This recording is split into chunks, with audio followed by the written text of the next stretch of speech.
What's happening, YouTube? It's Cyclone here. It's time for beer. Tonight, I'm going to be trying a beer from a brewery I've seen but never had a beer from, and it's from Avery Brewing. This is their Coconut Porter. This is a porter with coconut added, aged in bourbon barrels. Sounds very tasty. This 1.6 bottle is coming in at $13. I'm expecting some decent quality here, guys. I would love this thing to hit the A- mark. The description of this beer on the bottle is copious quantities of coconut coupled with time basking in bourbon barrels complement the chocolatey and sumptuous nature of this delectable porter brewed with Rocky Mountain water. These guys are out of Colorado. Malted barley, imported specialty German malted barley, imported specialty English malted barley, coconut, hops, and yeast.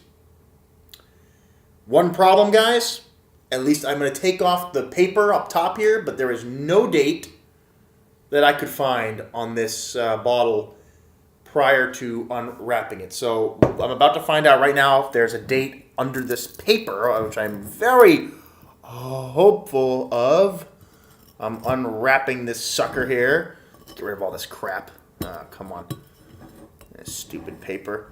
I want to see if there's a date before I open it, so I'm trying to... This is like... Is there any date hidden in this friggin' bottle? And there's getting little pieces of friggin' paper everywhere, which is stupid. I'm just going to open it. See if I can get it that way. Okay, it's open. Now, let's see if... Oh, I smell some booziness on that one. I'm actually kind of curious to see how boozy this beer is at 11.4%, and I'm drinking it... I bought it 2 days ago. So take that for what it is as well. I have not cellared this in any capacity. A smarter individual may want to cellar this before they get their hands on it. But guys, I am not really seeing a date. If you're expecting me to unravel all this friggin' paper, see if there's a date hidden on this cap. But I'm not getting a friggin' date anywhere, guys. I don't think there is a date. I don't think there's a date, ladies and gentlemen. That's a point off. To unravel all this paper is not worth it. If I was really into this beer and really wanted to figure things out about it, I would be trying to rip all this friggin' paper off. But it's not happening.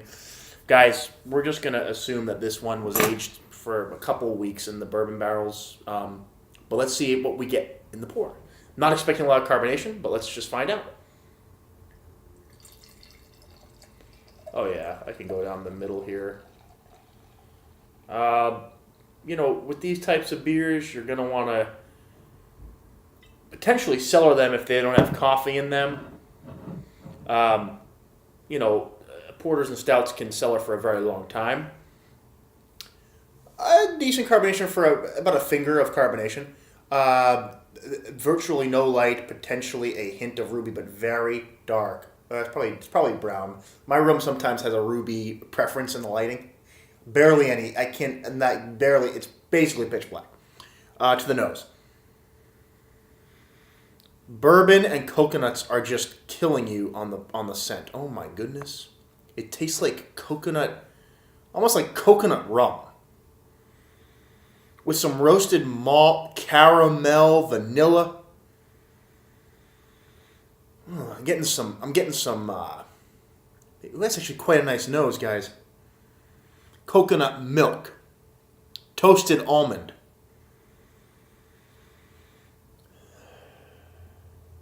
Maybe a little bit of plum or some dark fruit might be coming out. I could see dark fruit in this one, guys. Very pleasant nose. Almost reminded me of the clown shoes nose. Some of that vanilla-ness in there and some of that lactose definitely coming through in this nose. And coconut. So guys, let's see if they deliver on that coconut promise. Let's drink this right out of the fridge and see what we get.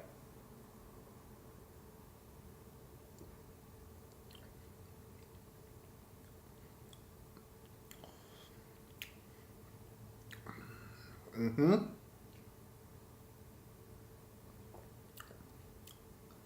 Mm-hmm. Oh, yeah. That's reminding me of dragon's milk.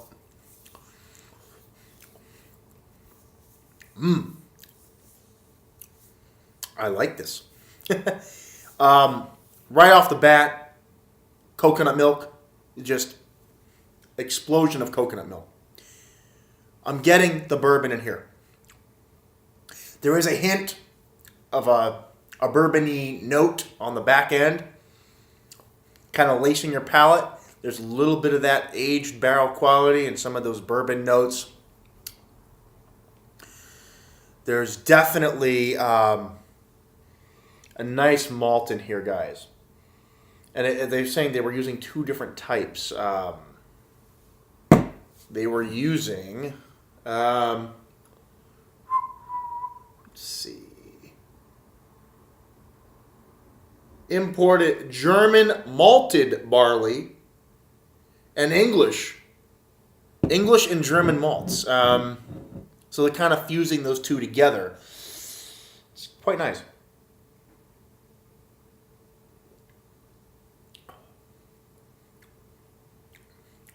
That's coconut overload, guys. You definitely are getting what you were advertised. This is basically a New Holland Dragon's Milk in a lot of ways. It really does remind me of that beer, maybe with more maltiness and less kind of booze complexity. What the Dragon's Milk does really nicely for me is the mouthfeel is really subdued on that beer, but it packs in a ton of dark flavors and even red wine tannin to me and some of those notes. This one's on that pathway. I'm getting a lot of similarities with Dragon's Milk with this one.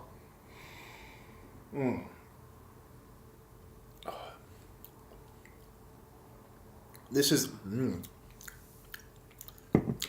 I just got a little bit of bittersweet chocolate now on that one. There's now some bittersweet chocolate that is hitting my palate, and the roasted malts are definitely here. They didn't skip out with that. Lingering flavor. It's a bourbon booziness with some coconut milk and dark chocolate. This is well made. It definitely is, guys. 11.4% out of the fridge. I'm not really getting a lot of an alcohol burn at all. It's there is quality in this bottle. I can tell you that right now. It's very pretty. For a porter, this is a stout, guys. This is not an old-fashioned English porter. For those of you who don't know, porters were dark English ales that used to have lower alcohol content, and they were drank after work. It was to get that roasted. It was basically like a roasted malt lager, flat English ale, but a roasted version of it. And then over time, porters evolved, and now you're getting these, booze bomb porters that are basically just stouts. I mean, this and the Dragon's Milk Stout, there's really no difference, guys, on the presentation. Maybe a slight less bit of carbonation in this one, but, I still get it in the mouthfeel.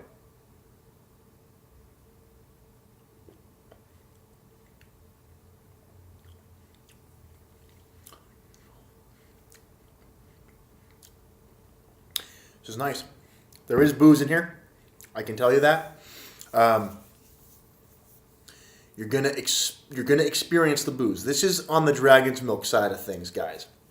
I do enjoy that dark chocolate coming through. Very nice finish to this beer.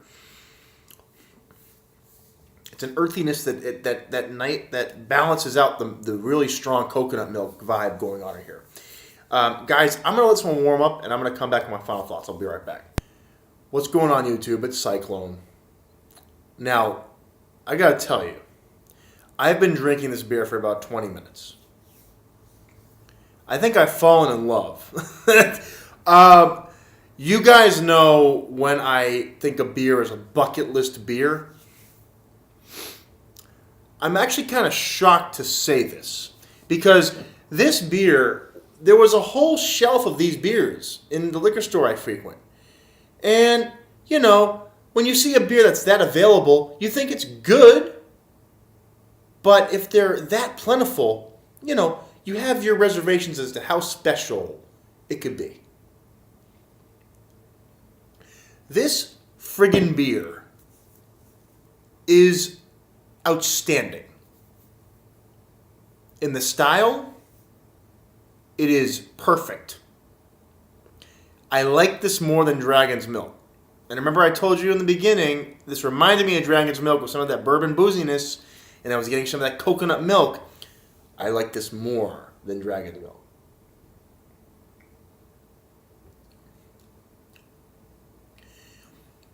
It features coconut milk on the start with a bourbon complexity and a nice roasted malt. That double malted body from the German and English, it's doing something to this beer, guys. It's adding some awesome breadiness that's just, it's so nice. But when you swallow, this is the best part about this beer. You get the most insane dark baker's chocolate vibe I've ever gotten on one of these barrel-aged beers. The dark chocolate in this beer is outstanding. I still taste it. You saw me swallow that. I'm getting this dose. It's on my teeth. Dark baker's chocolate. Completely coats your palate on the way down. And you're just left with smoky, dark baker's chocolate lingering in your palate. And no alcohol burn. We're at 11.4%. This is an outstandingly well-made beer. I can't say enough how pleased I am with the job they've done.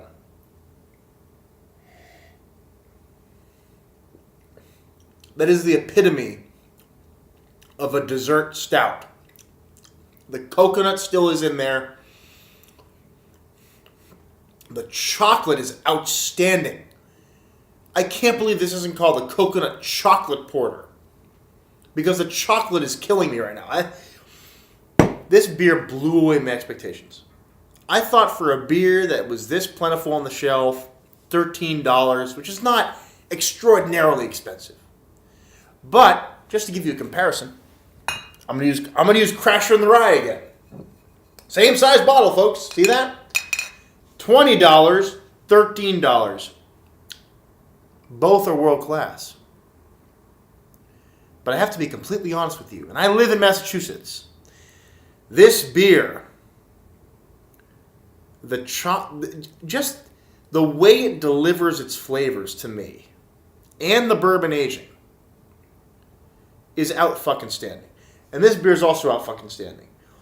But I can't believe I'm saying this. I think I'm choosing the Averys. If I had to choose one or the other, I think I'd choose the Averys. Which is crazy. Because I love the clown shoes. The clown shoes are out fucking standing. But everything in this beer hits home, except for one problem. There is no fucking date I can find anywhere on this bottle.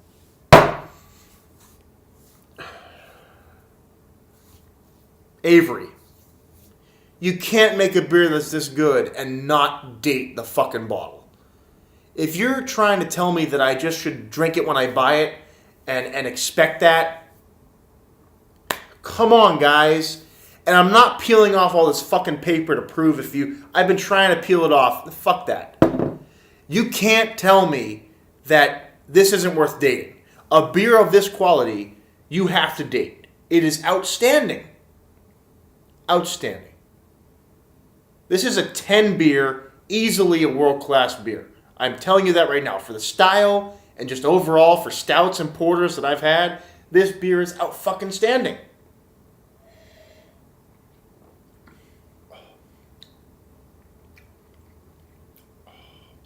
That dark chocolate finish. Oh, turns into dark chocolate. Coconut milk into dark chocolate. It's awesome. Oh, that dark chocolate is outstanding. But you didn't date your bottle. So I cannot give you the perfect score out of principle, or at least you didn't date it under all this fucking wrapping. Can't do it. You guys are getting the 99 because of your decision not to date the bottle or put a vintage on it.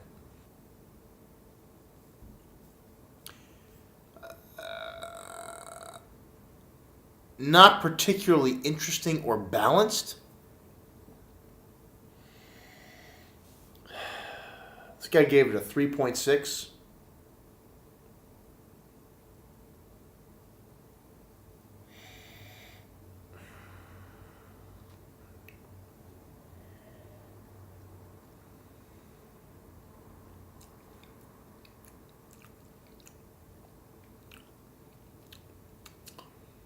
It's a chocolate orgasm in your mouth.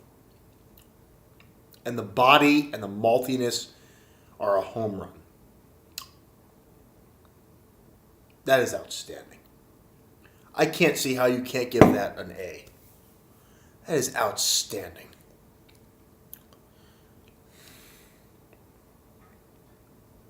Maybe I'm just a sucker because I love coconut and dark chocolate. But if I'm reading that on the bottle, that's what I want.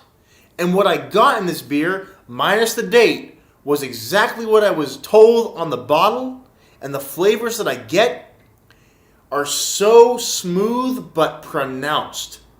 Again, coconut milk and bourbon on the front with a nice roasted maltiness, converting into a nice dry baker's chocolate finish that just coats your palate, and you can still taste dark chocolate powder in your palate well after you've taken the sip. One of my litmus tests for quality is how long the flavors linger on your palate after you've swallowed. I'm still getting dark chocolate in my mouth. It's still in there. Again, this is a world-class beer, without question. What's advertised, what's in the glass. It's a 10, but it's a 9.9 because there's no date.